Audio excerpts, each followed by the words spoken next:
Bonsoir ou bon après-midi selon les endroits où vous êtes et d'où vous suivez cette chaîne, la chaîne du journaliste chroniqueur Mohamed Ould Chigali, la chaîne des intellectuels et des personnalités politiques et publiques de Mauritanie.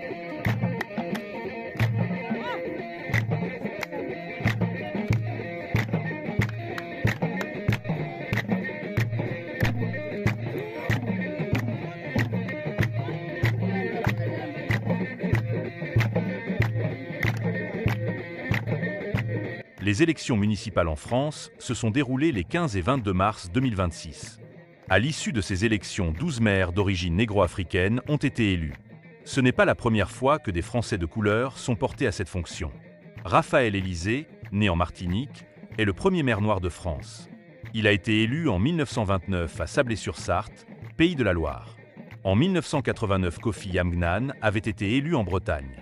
36 ans après l'élection de Kofi Amgnan, plusieurs autres maires noirs ou issus de la diversité d'Afrique subsaharienne avaient été élus en France. L'intégration des Africains dans la vie politique de la France ou d'autres pays européens ne date donc pas d'aujourd'hui. Plusieurs personnalités noires ont occupé des postes ministériels en France, notamment Pape Ndiaye de 2022 à 2023, Elisabeth Moreno de 2020 à 2022, Ramayad de 2007 à 2010. À ceci, il faut ajouter des figures marquantes comme Sibeth Ndiaye qui avait été nommé secrétaire d'État, porte-parole du gouvernement de 2019 à 2020, Gaston Monnerville qui avait occupé des postes ministériels à partir de 1930 et qui avait présidé le Conseil de la République. À l'issue des élections qui se sont déroulées en France en 2026, une percée spectaculaire des Français d'origine africaine a été constatée. Voici les maires élus en France en 2026 qui ont des origines africaines. Il y a Leslie Haller-Echarou d'origine camerounaise, élu maire à Saint-Mamès avec 51% de voix. Ensuite, Bali Bagayoko d'origine malienne, élu maire à Saint-Denis avec 51% de voix. On trouve aussi Yahaya Soukouna d'origine malienne, élu maire à Fleury-Mérogis, 51% de voix. Il y a également Mariem Tamata Varinwat d'origine mauritanienne, élu maire à Yèble avec 100% de voix. Mohamed Gniabali d'origine sénégalaise est le maire de l'île Saint-Denis avec 53% de voix. Kwame Agbegna d'origine togolaise est le maire de Provins avec 61% de voix. Victor Alain Nguewa d'origine camerounaise, élu maire de Montil avec 63% de voix. Kadir Mebarek d'origine algérienne, il a été élu maire de Melun avec 52% de voix malgré une campagne difficile. On retrouve Mélissa Youssouf d'origine comorienne, élu maire à Villepinte avec 67% de voix. Ali Diouara d'origine gambienne, élu maire à La Courneuve avec 52% de voix. Bassi Konaté d'origine malienne, élu maire à Sarcelles avec 55% de voix. Demba Traoré d'origine malienne, élu maire au Blanc-Mesnil avec 51% de voix. Et enfin Adama Gaye d'origine sénégalaise et mauritanienne, élu maire à Mantes-la-Jolie avec 54% de voix.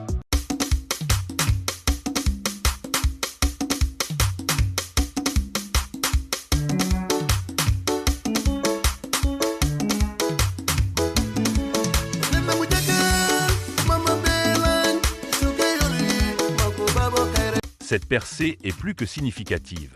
Elle prouve que les Africains, s'ils le veulent, peuvent se distinguer par leur intégration au sein des communautés d'accueil des pays où ils résident. Que ce soit en France, en Belgique, en Suisse, en Allemagne ou ailleurs en Europe, beaucoup d'Africains se sont intégrés et participent à la vie active des communautés de leur lieu de résidence.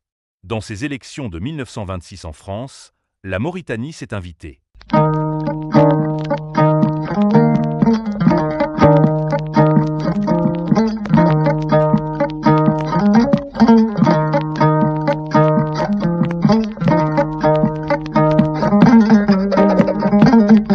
Après une campagne virulente teintée de racisme à son égard, Mariem Tamata Varin, 32 ans, originaire de notre pays, avait finalement été élue maire de Yèble-Seine-et-Marne, une commune de 700 habitants proche de Melun.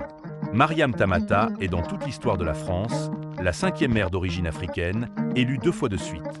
Cette victoire éclatante de la Mauritanienne, qui est la seule maire élue à 100% des voix, montre qu'un Mauritanien quel qu'il soit, exilé en France ou ailleurs en Europe, peut réussir sans verser dans l'apologie de la division et de la discrimination contre son propre pays. Mariem Tamata vit une vie intégrée en France, et pourtant française de nationalité, elle a choisi de faire la diplomatie du respect pour son pays d'origine en réussissant loin des querelles stériles qui opposent certains négro-mauritaniens au régime dans leur pays. Beaucoup de négro-mauritaniens, en particulier des Halpulaars, doivent s'inspirer du parcours sans faute aucune commise à l'égard de son propre pays ou à l'égard de son pays d'accueil. Ce qui n'est pas le cas de ces Halpulaars, soi-disant victimes des événements de 1989 qui trompent leur pays d'accueil par des accusations mensongères pour se donner de la hauteur qu'ils n'obtiennent pas depuis 35 ans. Ces Mauritaniens qui depuis 1989 crient dans des porte-voix sur des places publiques en France, en Belgique ou ailleurs en Europe pour diaboliser la Mauritanie n'ont pas compris que l'on peut réussir sans verser dans le mensonge et la calomnie de leur propre pays. Mariam Tamata Varin est donc bien toute une leçon de morale. Une leçon de morale qui doit être enseignée dans les milieux de la diaspora mauritanienne en Europe, mais surtout en langue poulard pour faire l'effet d'une boule de neige.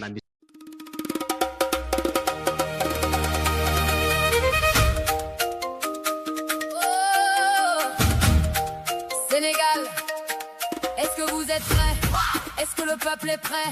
Direction l'Amérique, objectif sur le toit du monde. Gain d'Indiaï, Mbarawak.